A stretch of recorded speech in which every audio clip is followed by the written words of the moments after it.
Maëlle après avoir été au pouvoir. Les 5 pays au monde, Moutakou Maëlle après avoir quitté le pouvoir. Après avoir été au pouvoir. Okay. Donc, Moutazaki Premier ministre, Maëlle Nyon Sazaki Nango Pelewana. On est sur Premier ministre Maëlle Bungi. Sur le Premier ministre Maëlle Ye. Tout ça, il y a Adolphe Mousitoua Namboka. Azaki Premier ministre. Solution à Tamora Mémé va Congolais. À Tamorote. Tant que le Premier ministre a lancé la tribune.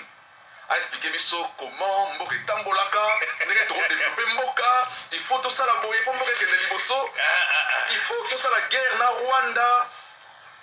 Mais Ozaki Premier ministre, Ozaki ne bongo Ozaki na Ngwana. Nana pexé comme ça là. Tant que le Premier ministre, budget na biso 3 milliards. Lelo, bande muso ba komi ba Premier ministre budget zana 10 milliards. On a estimation, hein, estimation. Non, estimation, c'est budget voté à l'Assemblée nationale. 10 milliards, 11 milliards même.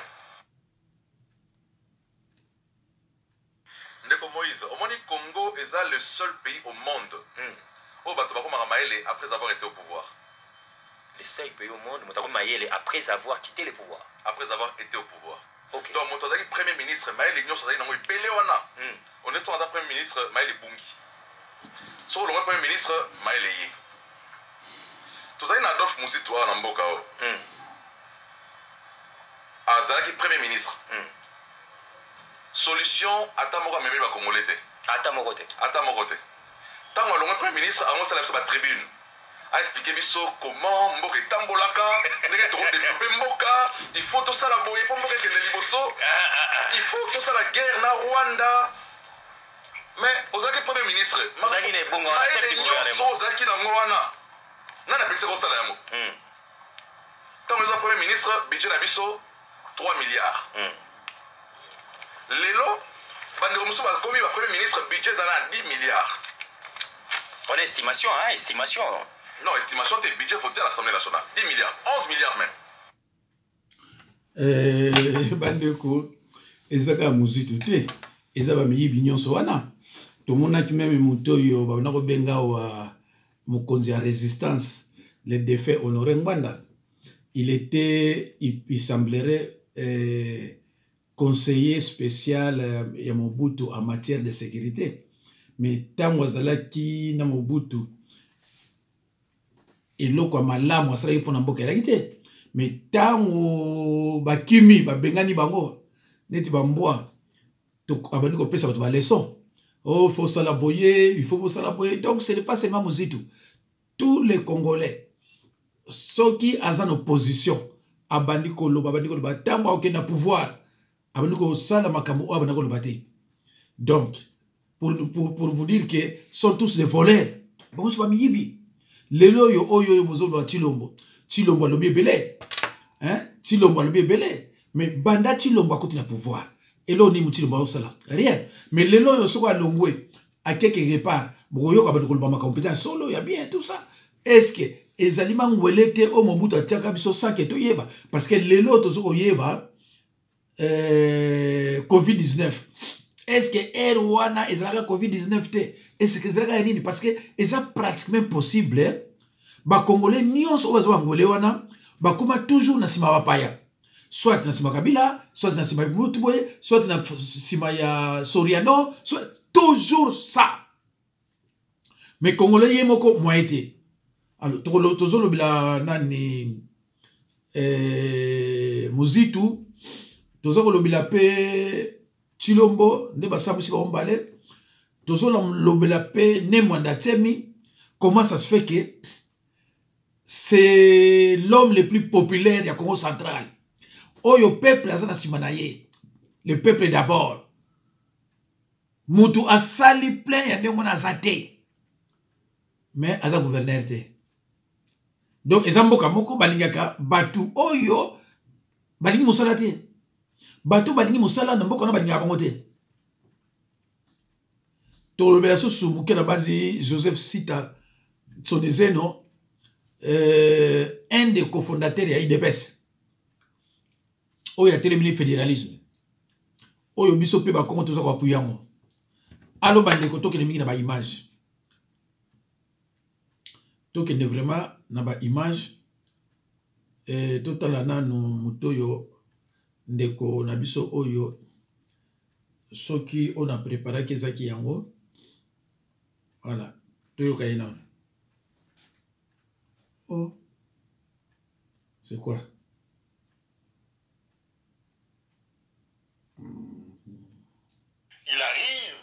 Il arrive à Abidjan et il crache sur nos enseignants. Ils n'ont pas de niveau. Mais monsieur Tshisekedi, pour évaluer le niveau de quelqu'un, vous devez vous-même en avoir. Congolais, posez la question à votre président de la République. Il a fait quelles études? Vous, communicateur de l'UDPS, vous, communication de M. Tshisekedi, brandissez-nous les diplômes de M. Tshisekedi. Il a décroché son diplôme d'État avec combien de pourcents? Dans quelle école? Pour que lui se permette aujourd'hui de cracher sur les enseignants qui nous ont formés. Tshisekedi a étudié où? Tshisekedi à quel niveau? Pour que lui se permette d'insulter les enseignants. Tshisekedi n'a aucun diplôme. Si je mens que Tshisekedi vous dise, voilà j'ai étudié, voilà mon diplôme, il a décroché son diplôme avec combien de pourcents? Avec combien de pourcents qu'ils vous disent? C'est facile d'insulter les gens, M. Tshisekedi. C'est facile de cracher sur les gens. Mais vous, comme président de la République, votre rôle, c'est de ne pas d'insulter, c'est de ne pas accuser, c'est de ne pas se plaindre. Votre rôle comme président de la République, c'est d'améliorer. Vous êtes là incapable, en 4 ans, incapable, que Tshisekedi vous dise, en 4 ans, voici ce que j'ai fait pour les enseignants. Voici le programme de réforme et de l'enseignement du Congo. Voici le programme de remise à niveau des enseignants du Congo. Voici le nombre d'écoles que j'ai construites depuis que je suis là. Voici le nombre de bancs que j'ai ajoutés, les manuels que j'ai achetés, combien de tonnes. C'est là qu'on vous attend, monsieur. On ne vous attend pas dans les insultes. Vous insultez les gens qui n'ont aucun niveau alors que vous-même, vous n'en avez pas. Tshisekedi, candidat, il est venu mentir. Il a menti qu'il a étudié le marketing et la communication dans un institut en Belgique. Toutes les preuves sont là que c'était un mensonge, qu'il n'a jamais étudié là-bas. Monsieur Tshisekedi n'a aucun respect pour nos enseignants. Posez-lui la question, lui l'insulteur national. Parce qu'aujourd'hui, il est entré dans le record, dans les livres de Guinness des records en insulte d'un président de la République. Un insulteur national. Combataba ye, Banyangalakata ye, Bandoki ye, Alongokuna Bazanga niveau ye. Posez à notre insulteur national là, quel est son diplôme? Il a obtenu dans quelle école? Avec combien de pourcents? A-t-il un graduat? A-t-il un diplôme de licence? C'est prétentieux. Alors que soi-même on n'a aucun niveau, on a la prétention de juger le niveau des autres. C'est prétentieux, M. Tshisekedi. C'est prétentieux. Vous pensez camoufler votre échec par des insultes. Tshisekedi n'a pas le droit. Tshisekedi n'a pas le droit de jeter de l'opprobre sur nos enseignants comme il a fait. Parce que lui-même, qui dit des autres qui n'ont aucun niveau, lui-même n'en a aucun. Aucun, les amis. Je lance un défi. Les réseaux sociaux sont là. À vous, les Tshisekedistes, les communicateurs de Tshisekedi, la communication de M. Tshisekedi, brandissez-nous les diplômes de M. Tshisekedi. Venez nous dire Tshisekedi a étudié où? Il a décroché son diplôme avec combien de pourcents? Tshisekedi a quel diplôme d'université? Un président de la République qui se transforme en un insulteur national, vous avez vu ça où? Quelle médiocrité au sommet de l'État! Quelle médiocrité au sommet de l'État! Cet homme est une calamité nationale. Cet homme est une calamité, une parenthèse très douloureuse de l'histoire politique de mon pays qu'il faut vite refermer. Oh, pasteur Mukongo mutalobi. Nga lobi nangi lote.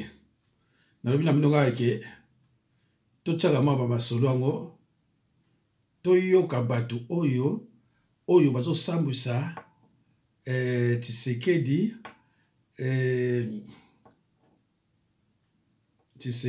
na non toyoka na ye avato to chabyo mosusu toyoka na ye. Comment expliquer ça moko momimba? Tozana mabaya, tozana banzete, mais cercueil ezobanda $400. Mais ekota na mabele. Okundaka biso ata 100 cercueil. Libulu na necropole $2 million. $2 million mutu wana kota kofi banda bota mati ya komiwana asimba ngote. Mais na libulu va continuer pour $2 million. Makamuni bolingi ko président de la République. Bolingi ni na mboka na biso. Votre responsabilité au kundaka biso. C'est rien na Nigeria bakundaka batofele. Cercueil vraiment eloko libaya ezala moko yo. Cercueil cercueil faut bandaka ma $300 okokata te kaka prix banda lelo cercueil 25 000 francs oyo aboya asala nete nga moko leta na tosala okela politique soki nani babenga bacommissaire du peuple baraye badepute wana salaire ma $700 soka okimakimi na ye monsieur salaire $2000 botie ma député 700 monsieur atangisaka bapeti na bekolo na biso basele ayiki basele bisumba $2000 totala siko bango badepute soki bakoya so bakoma bamesie telema botie basalaire minene bango tu babwakisi koto wana président yo tokotia ata ba $15 000 ba $600 000 wana eza ebele te nga moto azalaki awa banda kozwa balara yango neti ya mboka na bango nini bolingi nini na bisoko tala histoire oyo mokoto kokutana na bino bato botodirige biso devant nzambe okolana na nzambe anga okomprendre te moto lola na tozwa moto afashaka boye te mpona kobimisa trouble bokokota te okotana na royaume nzambe te oza bato mabe mboka mobimba bato nyonso kaka kose plaindre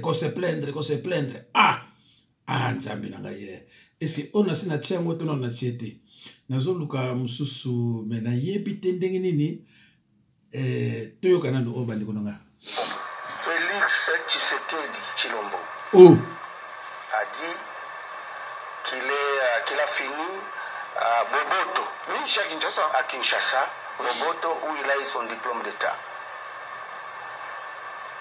Nous sommes des chercheurs. Vous êtes chercheurs? Je suis allé là-bas avec d'autres personnes. À Boboto. On y allait vérifier. Ce sont des prêtres. Alors je demande à tous les Kinois de passer à Boboto, vérifier. Basango balabito yebi mutuana te tomona ya wate. Kokonyangi. Je vous dis, avec Boboto, bokende kuna bakinois, bokende ko vérifier, botuna basango. Ils sont dans manœuvre en Afrique Tshisekedi. Bokende ko tuna basango, est-ce que babimisa qui? Ba palmarès nyonso. Tshilombo aleka kuna te. Mais pourquoi il a menti? S'il est réellement de 6, il y a Boboto. Bon, continuez. Pourquoi il a menti? Là où nous sommes allés les retrouver, c'est à Lisanga. Lisanga, c'est où? Lisanga, c'est ici à Kinshasa. Lisanga, il a étudié là-bas jusqu'à, je crois, en 5e, où il a eu 38%, il a été chassé. Non. Je parle en fonction des preuves. Allez-y. Si vous ne trouvez pas ces évidences-là, appelez-moi, je vais venir vous allez pas un procès en diffamation, hein? Je suis prêt. En Belgique, il a cité un truc là. Oui, à l'université. Ces gens-là sont très fâchés. Quoi? Qui est fâché? Ils pensent, non, l'université. Ils disent que ça c'est une manière de ternir l'image de l'université. Ils ne connaissent pas Félix là-bas. Non mais et la faculté et le département qu'il a déclaré n'existent pas là-bas. Non. Vous avez m'excuse, allez vérifier.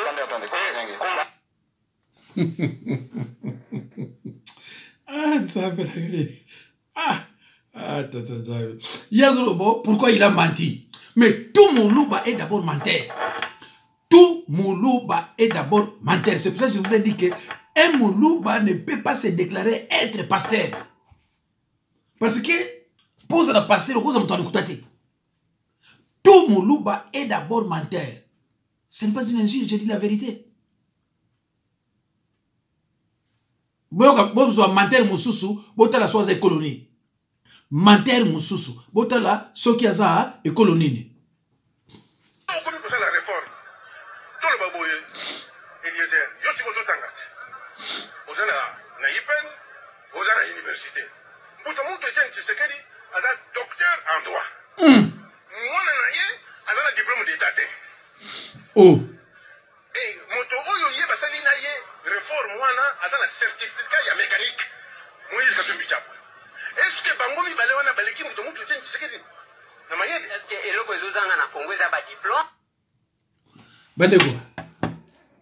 Ok, tout Moulouba est d'abord menteur. Mais pourquoi il a menti? Oh, mais oui, Moulouba. Tout Moulouba est d'abord menteur. Tala Oyo. Est-ce que Bino Français, c'est que déjà français, a monté le doctorat? Et c'est ça français à toi, ça dit université, c'est ici. Etienne Tshisekedi français madame. Et tous autres nous bango doctorat moi zo kiango wapi. Oh nakini. Oh. Mais nakini na moment na docteur en droit là kité. Nakini na moment na docteur en droit azala kité. Mais ti lelo na bato batanga te Etienne Tshisekedi docteur en droit. Voilà. Donc bato moko ba masaka na maçon sur maçon. Kende ko onoyo bato nyonso. Etienne Tshisekedi docteur en droit.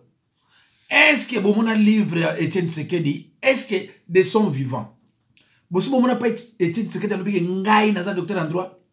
Parce que moto so za docteur, alobaki non za docteur, na za licencié, na za gradué, na za kingani. Bosi bo yoka Etienne Tshisekedi aloba étude faite na ye. Aloba ngote. Asala ki soki université droit coutumier ya bandoki.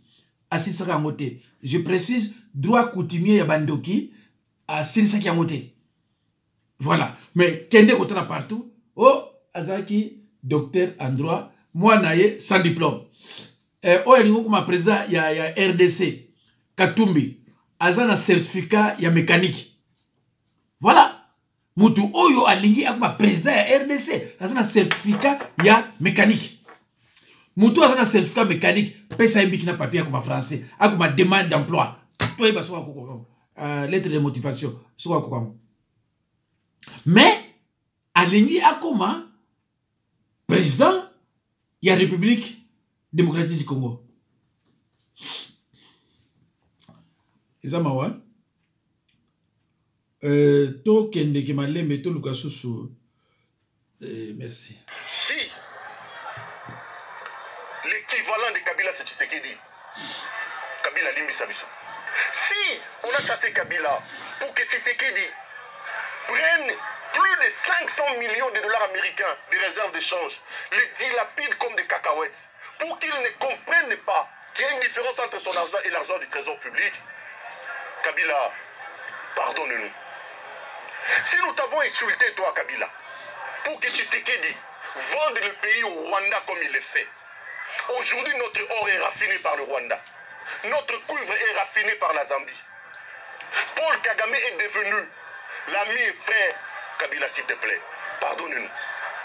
Si toi, Kabila, nous t'avons chassé, pour que Tshisekedi ouvre nos frontières à l'armée ougandaise, comme ça se passe aujourd'hui, pour que Tshisekedi lance de manière irréfléchie l'état des sièges qui ne nous apporte aucun fruit. Kabila, s'il te plaît, Bandeko, Toyoki Oyo, Kabila, pour que Tshisekedi vide l'Europe de tous les sécouleurs. Azolo Bakara dit, hein? Oh. Les a passés, Bandeko, hein? Tout à l'heure.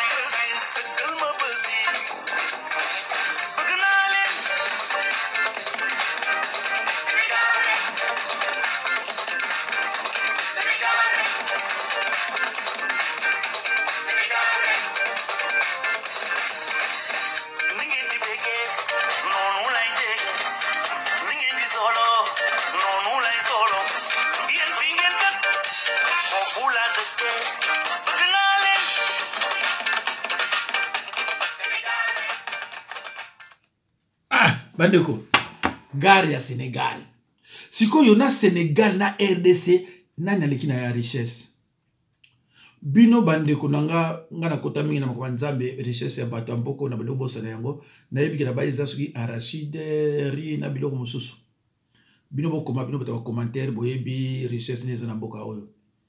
Siko yona Sénégal na biso bana baza na richesse. Ezali ka ba richesse parce que là les députés travaillent. Les sénateurs travaillent, les ministres travaillent, le président travaille, les gouverneurs aussi travaillent. Panabango, ce n'est pas peuple d'abord alobi biso mwanda tsemi après bino bolobi oyete kuna ezaka ndenge te kuna peuple ndenge mwanda tsemi alobaki discussion eza susu te donc assemblée eza susu likambo koloba te parce que peuple alobi mutu oyo akotravaille na moko na biso yeyo alors pana bino bolobi te mwanda tsemi te parce que boyebi ke mwanda tsemi so akomi akozongisa train na bakongo akolongola ba PDG nyonso baza kosala kuna oyo kuna te bato bazotia désordre na funa tout ça bakola te bolobi no yete donc bolingi toujours mboka ezalaka ya mabe mwanda tsemi banda ipen ti mwanda cortège bamisusu bauti mwanda baza koya mwanda tsemi bolingi yete mwanda tsemi Congo aza mutu ya Chilombo te aza mutu ya Kabila te aza mutu ya bakongo alinga kolakisa bino ndenge mukongo aza gestionnaire ndenge mukongo atravaillaka depuis 1966 mukongo azaka président te azaka pe premier ministre te mboka eke wapi donc eza ko te ba démontrer bino ngo banda 66 mukongo azaka président te mukongo azaka premier ministre te mboka eke wapi de mozito ete koso baleka kuna baluba batetela banani baleka bango nyonso sauf mukongo mboka eke wapi omoni ndenge balakisi bino ke sel mukongo muto mayele na mboka wana kaka bango muto wa gestionnaire ngati mtozolo bango ezomona na clair alors yango na boyoki soni ke mwanda tsemi soko zu pouvoir akolakisa biso comment travailler alors to bareye eza mawa alors sikoyo Joseph Sita Kimbembi ne mwanda tsemi pasteur Dina Banza to telemi na fédéralisme telema batu belé bayi ba fédéralisme te soza nini bazoka bayebi ke fédéralisme eza division yangona mobuto banano ba ke période la divisité parce qu'ils comprenaient pas qu'est-ce qu'on attend par fédéralisme ayebi na yangote mais il gère le pays 32 ans de pouvoir chaos. Où est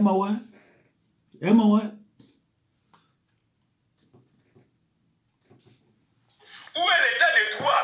Oyo babomela batu voire même na kwanzambe état de droit ezali wapi? État de droit ezali wapi? Justice efandisami wapi?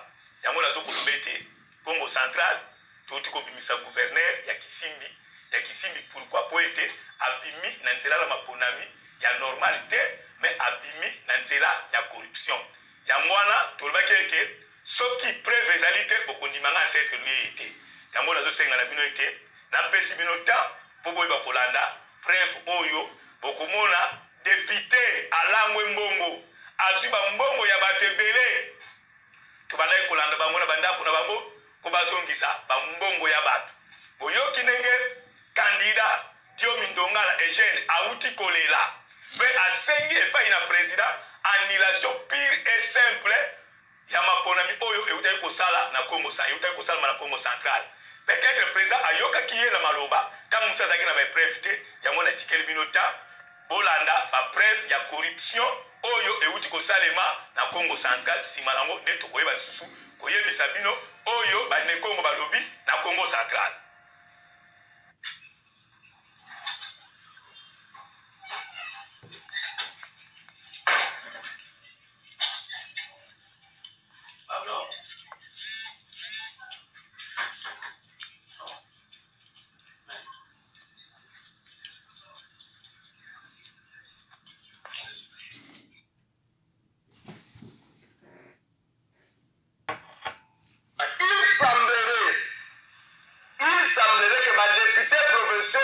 Central bazana bandaku na bango te mikolo.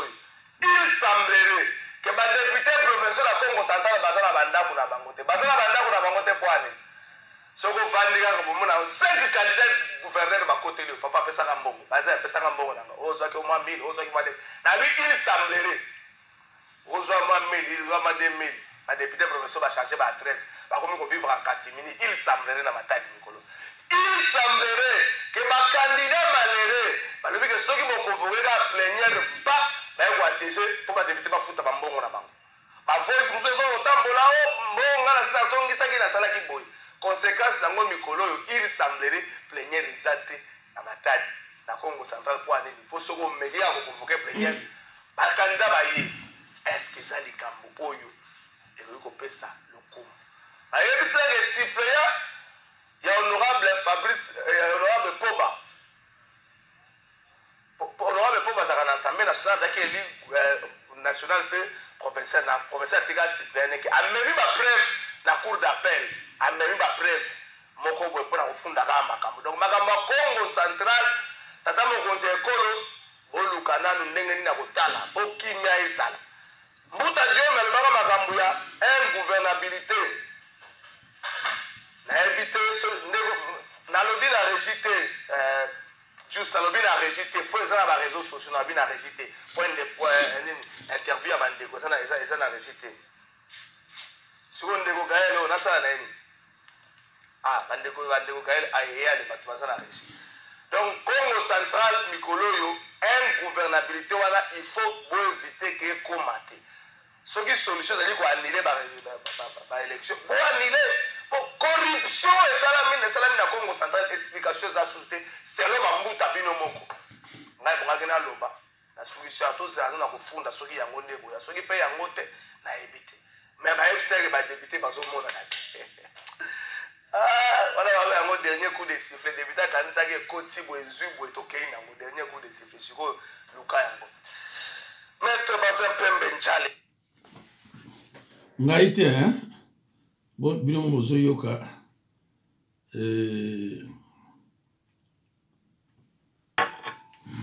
les cours sont déjà dans débit. Subitement, les professeurs nous disent d'amener la compte de la feuille scolaire. Or, nous, l'argent n'est pas dans la disposition. Les parents, les travailleurs sont déjà dans l'affinité. Ils sont dans les paiements, jusque là. Mes amis sont déjà à pantalon. Nous étions en 6e de l'année passée, quand nous sommes passés à première. Moi, l'argent d'acheter les pantalons, tu n'es pas. Je suis seulement rentré avec mon culotte de l'année passée. Nous déplorons au gouvernement de nous coûter la tristesse. Jusque-là, l'argent, tu n'es pas dans la disposition.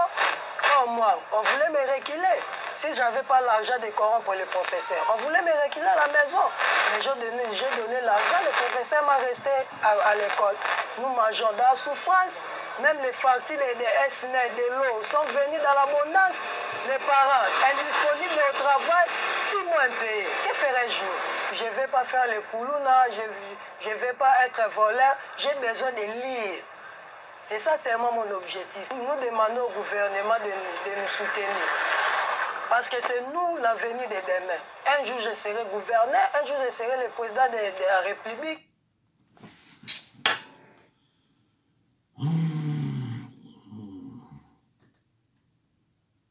Oyo na sena Tibino. Voilà. Bon, ben, Kokinamo. Tocha Mutoyo Moyibi Akala. Il y a un deuxième plan qui est venu, mais qu'on n'a jamais vu, un accord qui a été signé entre le président Kabila et le président Kagame. Est-ce que pour outrepasser tous les volets? Ce n'est pas sérieux ce que vous dites, monsieur Kamere. Si vous aviez un plan pour pacifier l'Est du Congo ou l'ensemble du pays, et l'Est du Congo, c'est toujours là où il y a l'instabilité dans votre pays, et ce plan approuvé à l'Assemblée nationale, elle n'a pas été appliquée. Pourquoi? Est-ce que c'est parce qu'il y a eu un autre plan entre Kabila et Kagame?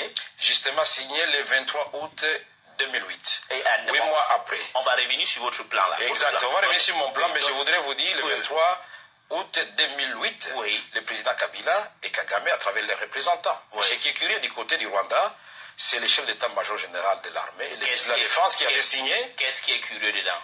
Curieux, c'est de l'autre côté. De l'autre côté, c'est le ministre de l'Intérieur qui a signé à la place du ministre de la Défense, ce plan-là. C'est l'inspecteur général de la police qui a signé à la place du chef d'état-major général de l'armée.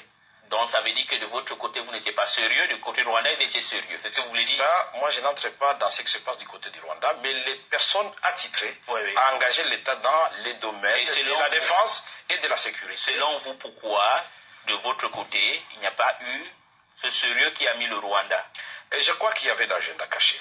Je crois, et je suis convaincu de cela. Parce que je ne peux pas comprendre qu'au moment où nous sommes en discussion avec la rébellion et Laurent Nkunda, nous avons approuvé les recommandations et les résolutions après la conférence de Goma, et ne reste plus qu'à les appliquer.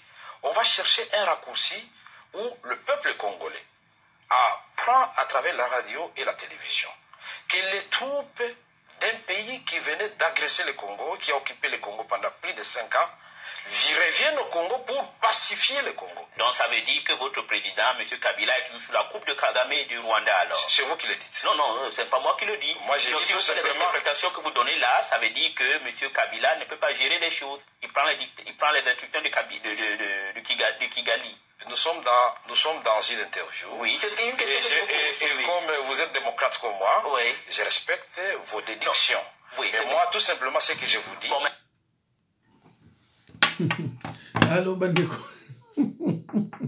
Ah, Kamere, mawa mingi, mawa. Allô, bandeko. Je crois que Ngai Nasuki wana Nzambe apambola bino. À la prochaine occasion. Tola na Baba Congo. Ndenge zo kende. Biso nyonso tola na simane monda tsemi. Atako baboyi balingi ete biso ba Congo toza simane monda tsemi. Biso ba Congo toza ko appuyer susu idée Joseph Sita aiko telemisa ya fédéralisme tokendango ti na suka naza kozela docteur Kimbembi apesa na bakarte géographique pona kolakisa bato mosusu ndenge RDC za munene et que c'est un continent sans fédéralisme et que ça dirigé par des voyous et des bandits. Voilà. Donc, bande konangai Nzambe pambola bino. Bocha nga pe toujours dans ma bondeli. Merci, merci, merci. Mais gouverneur Kisimbi Yaba Congo,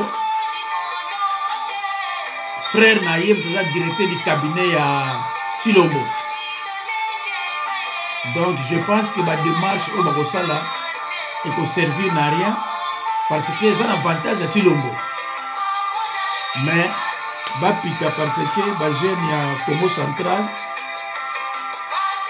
Bazé à côté les mains. Merci.